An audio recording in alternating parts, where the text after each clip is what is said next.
Now, there might be snow outside your window, but believe it or not, spring training is right around the corner, and that means it's time to look at some of the storylines that we're going to follow for the 2025 season. What can Luis Gil do as an encore performance? Will Garrett Cole struggle with elbow issues once again? And will Aaron Judge finally hit in the playoffs? All of these questions that will determine the Yankees' 2025 season and more. This is Pinstripe Territory. Just wanted to talk, that's all. All right. Welcome back, everybody. Welcome back. Thank you for joining me on this Thursday evening. My original plan was to do this as kind of a top 10 countdown list and review 10 storylines that we're going to be following on the podcast throughout the whole season. And my intention is to follow all of these stories throughout the season. But as I was putting together my notes, I just had so many things that I really wanted to pay attention to. And so many things that you really need to pay attention to if you want to maximize the amount of stress that the Yankees give you this year, just like I do. I mean, if you really want to test the limits of what your coronary arteries can take, then you've got to worry about all of this stuff just like I do. So let's get to the top storylines that we are going to take a look at this year. So here's what we're going to do. We're going to take the main storylines that the Yankees are facing this year. We're going to go over that, but then we're going to dive deeper into the individual players. Not everybody, but there's a lot of interesting things to watch this year. So let's begin with the Yankees. This is possibly Aaron Boone's final year with the Yankees. I don't think it is, but it is his final year under contract. Usually, the Yankees don't negotiate with people until their contract is over. Players, managers, general managers, it's just kind of the way they do business, right? So this isn't a huge surprise that they haven't signed him to an extension. And since Brian Cashman is under contract through 2026, I'll be shocked if they don't bring Boone back for that year as well. A lot of the talk this year is also going to be about how the Yankees recover from an embarrassing World Series loss. And then to add insult to injury, Juan Soto jumped ship and called New York a Mets town. How will the Yankees, the big bad Yankees, respond to that? I hate to be dramatic, but that kind of thing just cannot be allowed to stand. The Yankees have got to be all in this year to dominate the city, dominate baseball, and dominate the Mets. And you know, we're going to continue to see the youth movement this year. Dominguez finally getting a shot. Austin Wells and Anthony Volpe are expected to play much bigger roles on the team this year. We'll get into their individual stuff later, but also the Yankees need to play better baseball this year. You know, since they won't have the historic tandem of Judge and Soto, they're going to need to tidy up their run prevention. They're going to need to play better defense. They're going to need to be smarter on the bases. Having Soto and Glaber and Anthony Rizzo off the team should theoretically help their base running by default, addition by subtraction. But, you know, finally, the Yankees, as has been the case for the last 8 years or so, will only make it to the playoffs if Aaron Judge has a full and productive Aaron Judge type season. But even if he does, the same question is going to linger all year long. Will he hit in the playoffs? Will he finally hit in the postseason? That's what it's going to come down to. Can this guy get it done in October? And last year, it wasn't so much that he didn't hit, it's that he radiated a lack of confidence in the playoffs. I keep saying, it's a shame that the Yankees lost Game 3 of the ALCS because that home run he hit off of Emmanuel Clase would have been eternal. It probably would have turned his postseason around, but then it became a footnote because the Yankees lost. And if the World Series had gone 6 or 7 games, I think he would have kept hitting. But because they fell apart in Game 5, partially due to Aaron Judge dropping a fly ball, we'll never know. Anyway, he's going for back-to-back MVPs. This would be the first Yankee to do that since Roger Maris in 60 and 61. I am sincerely hoping that his response to last season is to become even more superhuman. 63 or 73 home runs are not out of the question if he is playing with a chip on his shoulder, you know? But he can't slump for a month to begin the year like he did last season. if he had a normal April last year, he probably hit 63 or 64 home runs. And he's going to be in right field again. So less ground to cover should be easier on the legs, but there's also more walls to contend with. Foul territory at Yankee Stadium gets on you quick, and he's too valuable to be running into walls. I want him to play a conservative right field, play deep, take away a couple of those pop-ups that come down 3 inches over the right field wall for a home run that were home runs last year. Hopefully they won't be this year. Either way, it will be an interesting year for Aaron Judge. I'm really interested in seeing how he's going to respond. To me, that's the main storyline. One thing for sure, nothing he does in the regular season will be good enough. Nothing. It'll all be viewed through the lens of, yeah, well, let's see him do it in the playoffs. Oh, cool. You had a 75-game stretch where you hit .415 with 38 home runs. Awesome. Do it in October. I've heard some people say that what Aaron Judge does during the regular season next year doesn't matter. I want to point out that's not true. It matters very much what he does during the regular season because the Yankees need him to have a big year to get to the postseason. But for his legacy and for the fans, it is much more important that this year he finally gets it done in October. I don't care if he has to go to a hypnotist to trick his mind into thinking October is June. Whatever you got to do, get it done, baby. Get it done. There is this phenomenon in baseball where a lot of guys struggle when their wives are pregnant, as Aaron Judge's wife is, and then they turn it on afterwards. It's called dad muscles, and I stress, I am scared to see what Aaron Judge looks like with dad muscles. All right, let's talk a little bit about Anthony Volpe. He is an offensive mystery to me. For the first 6 weeks of the season last year, he looked like the perfect leadoff hitter. And then he fell apart, and he never quite put it back together. Right now, the Yankees don't have a set leadoff man. It could be Volpe. It could be Dominguez. It could be Bellinger. It could be Jazz. Who knows? But it would solve a lot of problems if Anthony Volpe could take that spot and frickin' run with it. He did raise his average 34 points last year, and, to go from 209 to 243 is impressive. If he does that again, and I know that's a big ask, he's at 277. And there's going to be bigger expectations this year. The first couple of years, especially his rookie season, it was, he's a rookie. He only spent 3 weeks at AAA. Let's cut him some slack. Last year it was, this is his real rookie season because he skipped AAA for the most part. This year it's, okay, go out there and be the man. Go out there and show us why you were the top Yankees draft pick. Be that guy that the Yankees were advertising. Training wheels are off. Let's talk a little bit about the catching situation.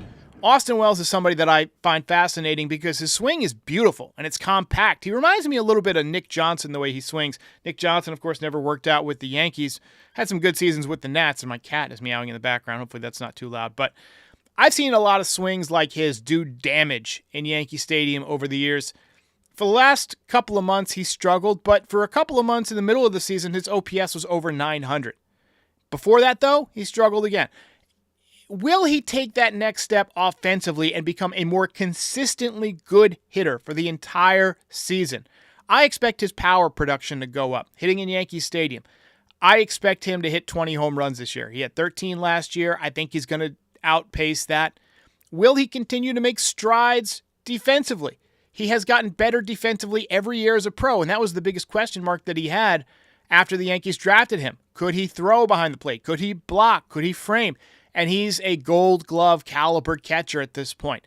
And with his swing, if he puts it all together, as everyone seems to think he will around baseball, he could be a Silver Slugger caliber catcher, And that's when a guy who's that valuable at such a tough position on both sides of the ball, that could be a big, big deal. So, I also want to see how he does with the new arms. Max Fried, Devin Williams, and others. It's never a guarantee that every pitcher is going to be comfortable with every catcher. So many guys could never throw to Gary Sanchez, although that was more of a Gary Sanchez issue, I think. And then, you had guys like Andy Pettitte who like to throw to Jim Leyritz and so forth. So there's AJ Burnett didn't want to throw to Posada. There are always questions about, how certain pitchers feel with certain catchers. I have seen nothing to suggest that Wells will give anybody any problems, but it's never a guarantee. It's just something to keep an eye on. One of the other storylines I am excited to see this year, Jasson Dominguez is finally here as a rookie.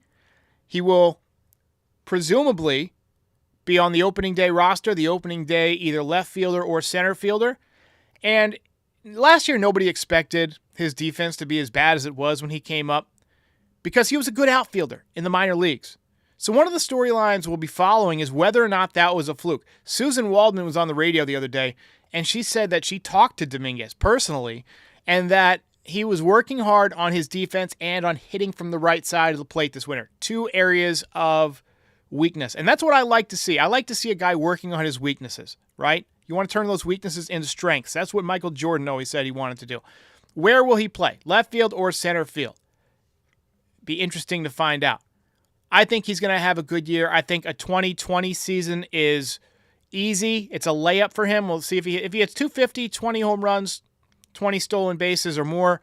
I think that's a disappointment, honestly. I think 260, 270 with 27, 28 home runs, 35 stolen bases is well within Jasson Dominguez's reach, and I think he's going to do it. And I think that he's going to be a much bigger piece in replicating the production we lost from Juan Soto than people realize, because he's going to be a switch hitter with power, right, who's also a demon on the bases.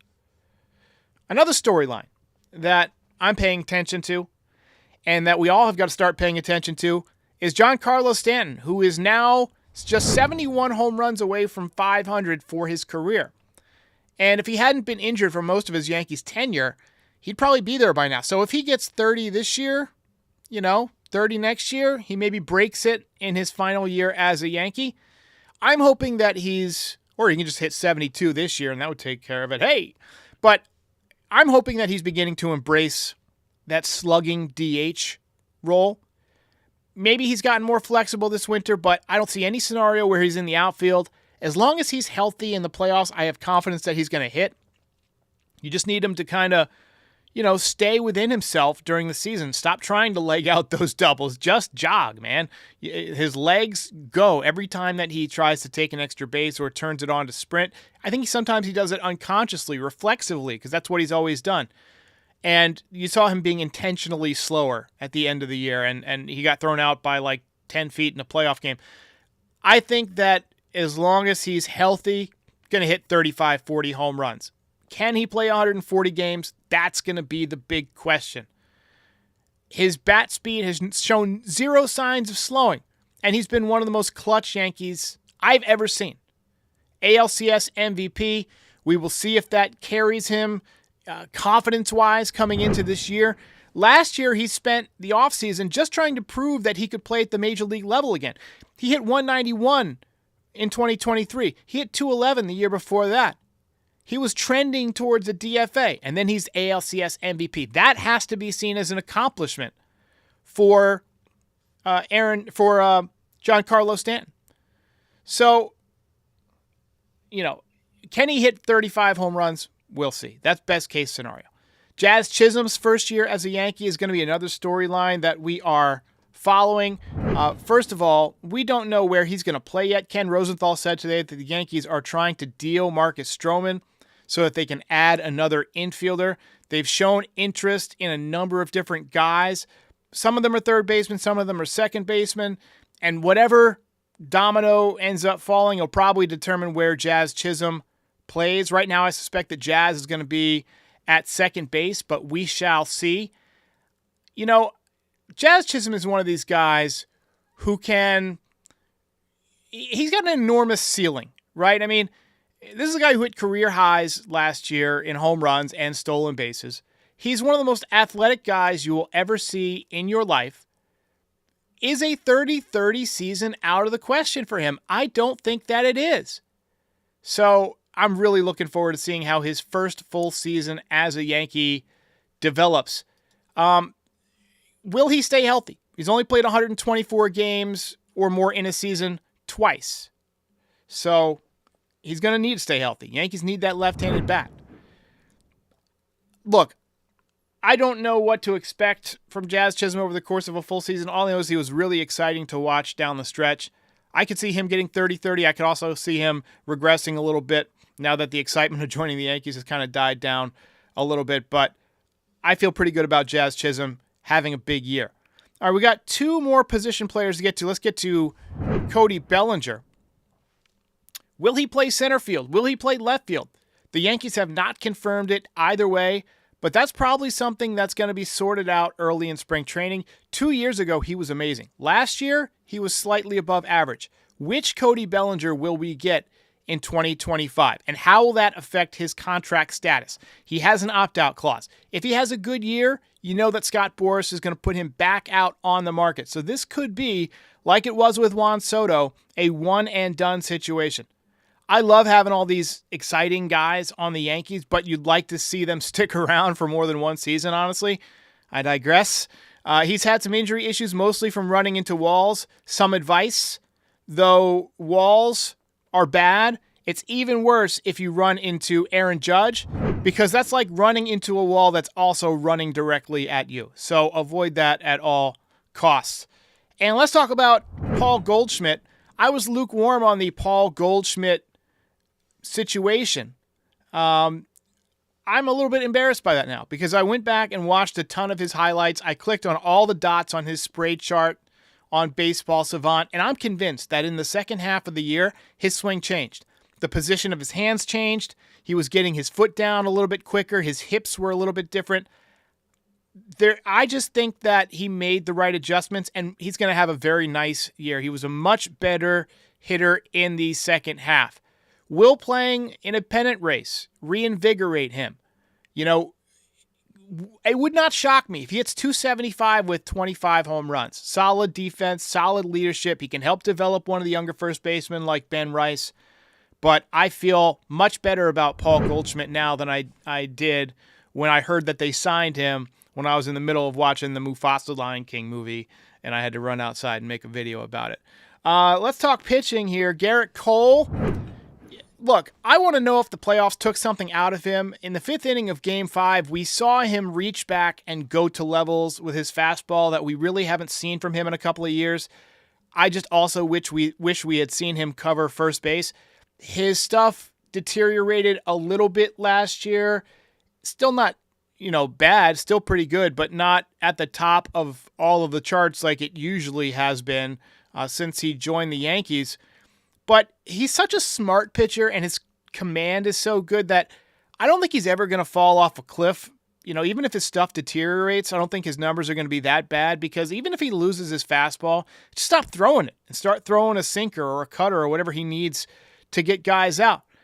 Obviously, a lot of eyeballs will be on how healthy he is. Is the elbow 100%? He missed half the season last year. Let's hope that's not an indicator of things that are to come.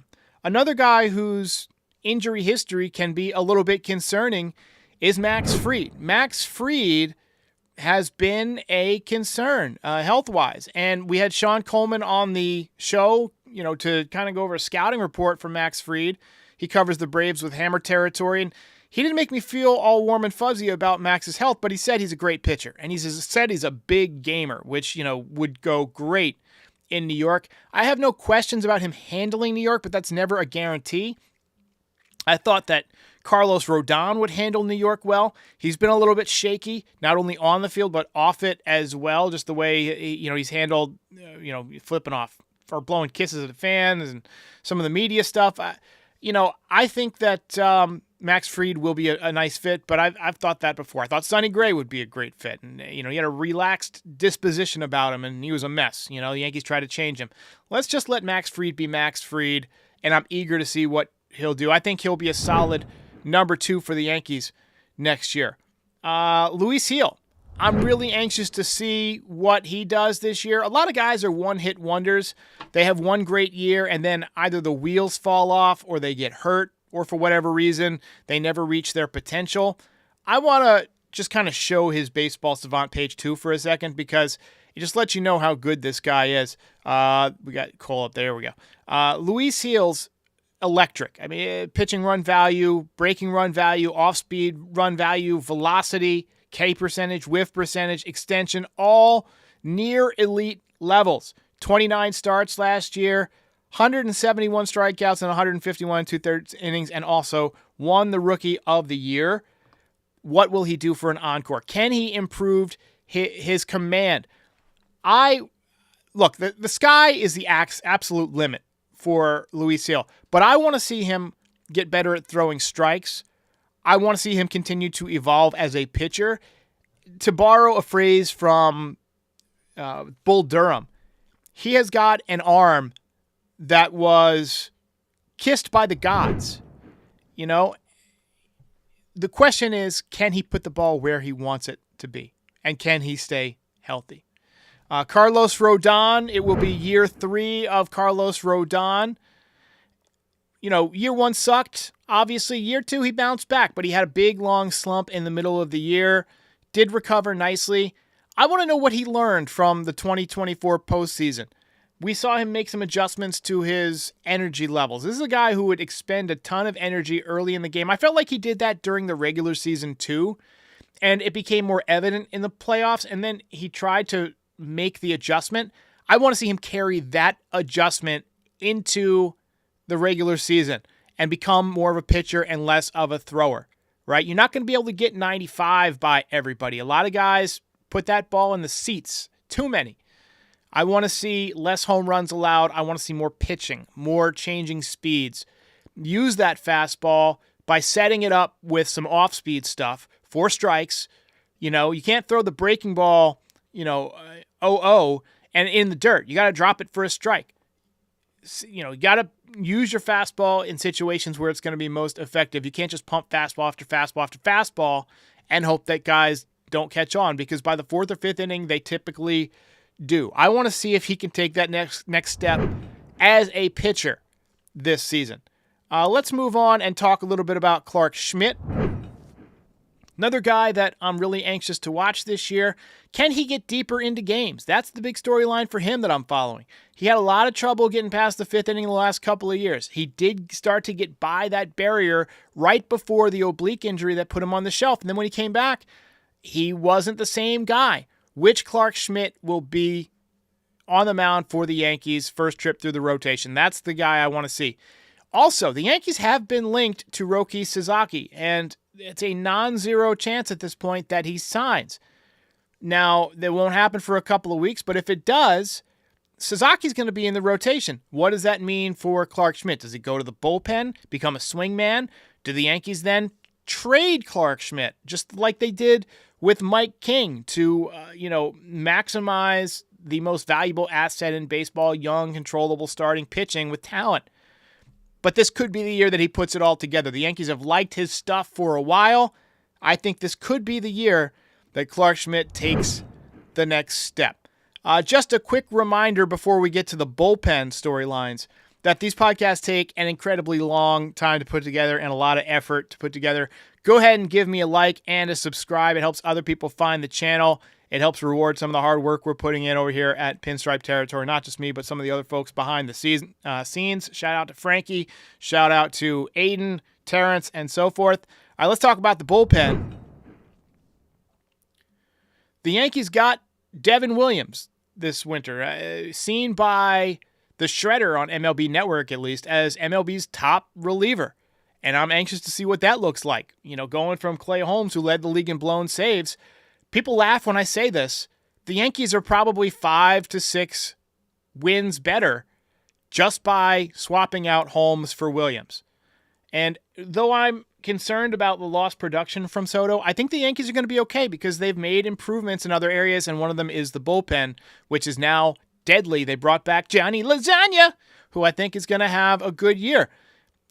I don't know if he can be healthy for much longer. He's had some injuries, but he's pitching for one more contract at least. We'll see if he can bounce back. But they need to get somebody who can get outs from the left side. That's going to be a problem. Right now, no lefties in the bullpen.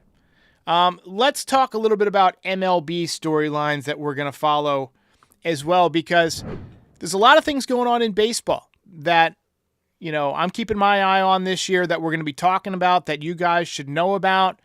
And obviously you see Soto with the Mets. That's going to be a big one. We're going to follow how he does. Shohei Ohtani returning to the mound for the Dodgers. The Dodgers, as good as they were last year, going to be even better this year with Ohtani pitching. They're going to have Tyler Glass now available.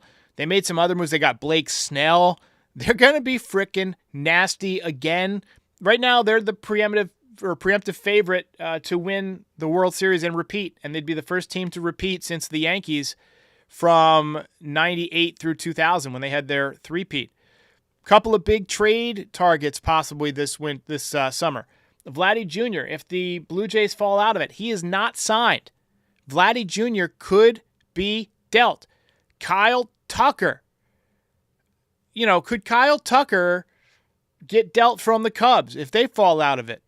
That would be something the Yankees could possibly be all over, especially if they have any kind of injury concerns in the outfield at that point. Right now, they don't have a spot, but we'll see how it shakes out.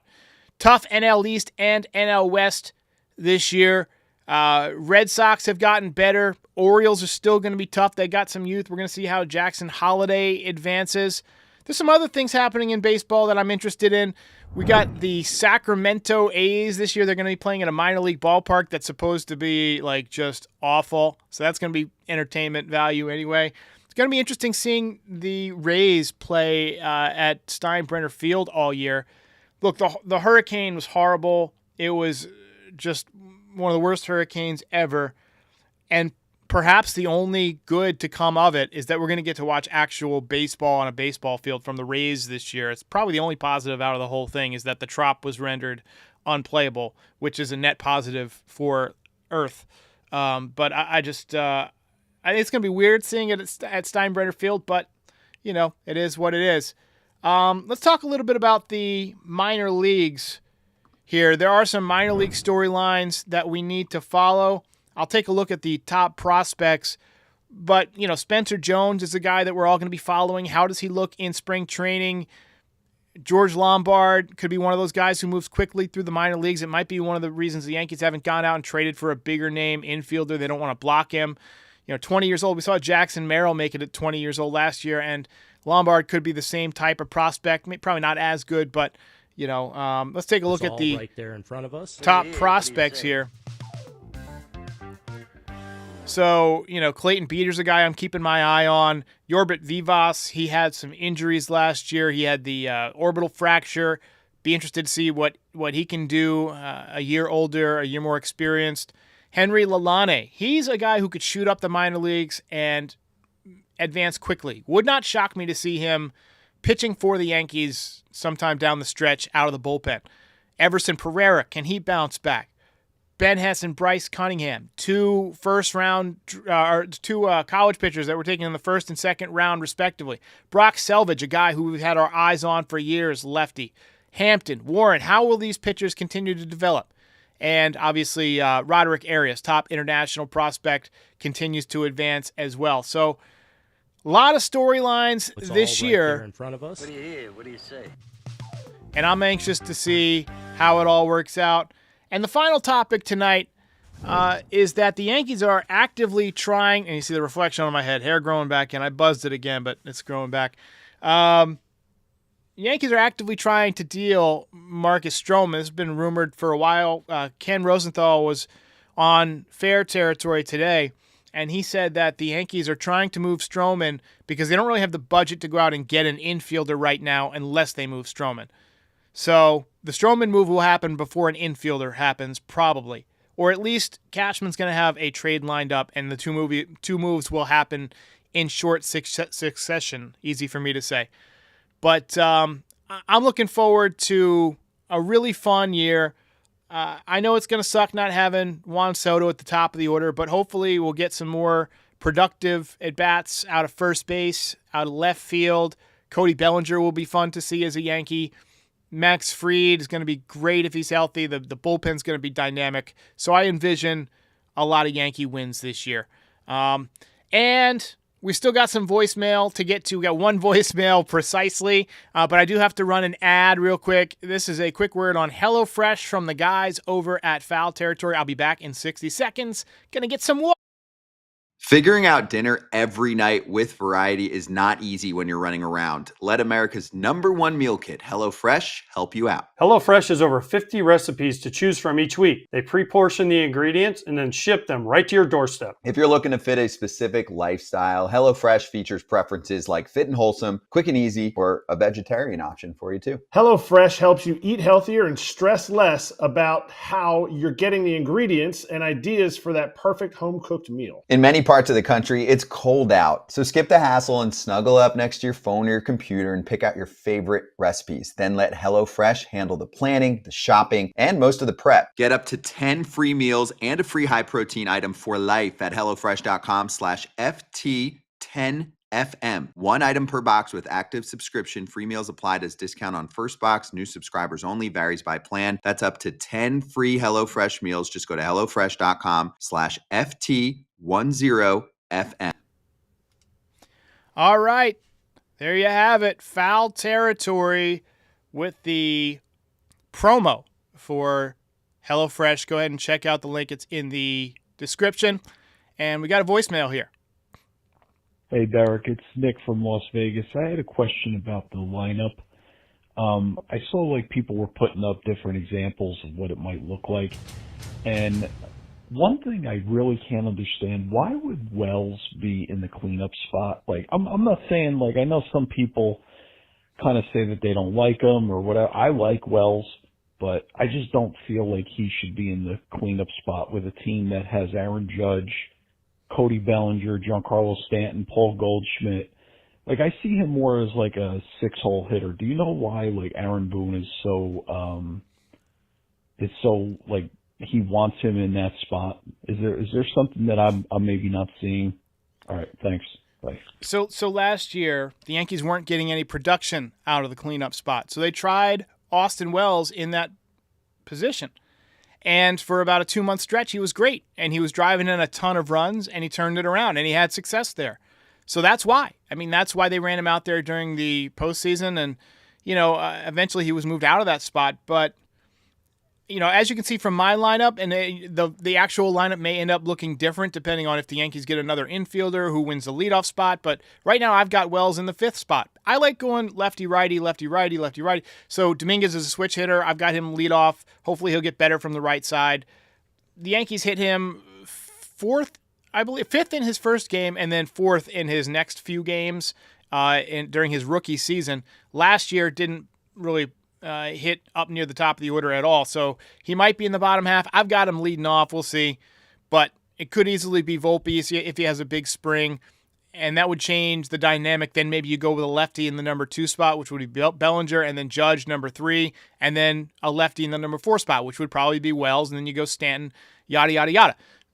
It's very pliable at this point.